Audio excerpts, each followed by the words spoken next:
Да се запознаат пензионерите со законите, но и да бидат едуцирани. Ова беше главниот акцент на денешната средба на Драган Угриновски со пензионерите од Кочани. Во салата на мултикултурниот центар Бели Мугри, кочанските пензионери имаа можност да дискутираат и да поставуваат прашања на председателот на Сдруженијето на пензионери за достоинствен живот.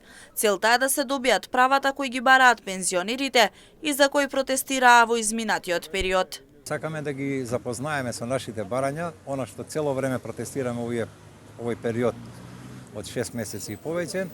Значи, да им се објасни дека се бориме за линеарното покачување, за минималната пензија и за тоа што бараме дека за да се ослободат од партиципација жени од 62 години повеќе и мажи од 64 години повеќе. Значи, сакам да ги запознам дека законите се поднесени натре во собранието и дека не постои желба од пратениците да го изнесат на собраниска процедура да се реши нашето прашање.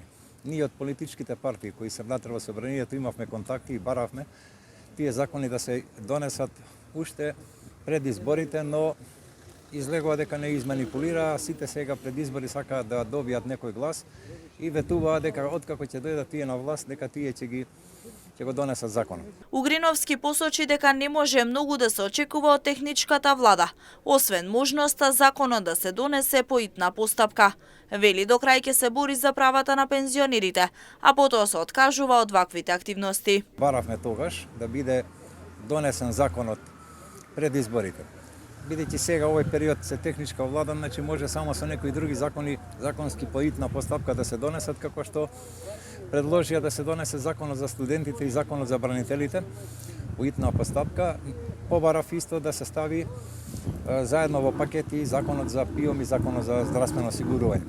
Да не ме сватат погрешно дека нешто имам против студентите или против бранителите. Всушност и јас сум бранител и сакам да се решат тие проблеми на бранителите, на студентите, но сега сум, пошто како лидер на Сдруженијето пензионери за достоен живот, сакам да се реши и тој проблем на пензионерите.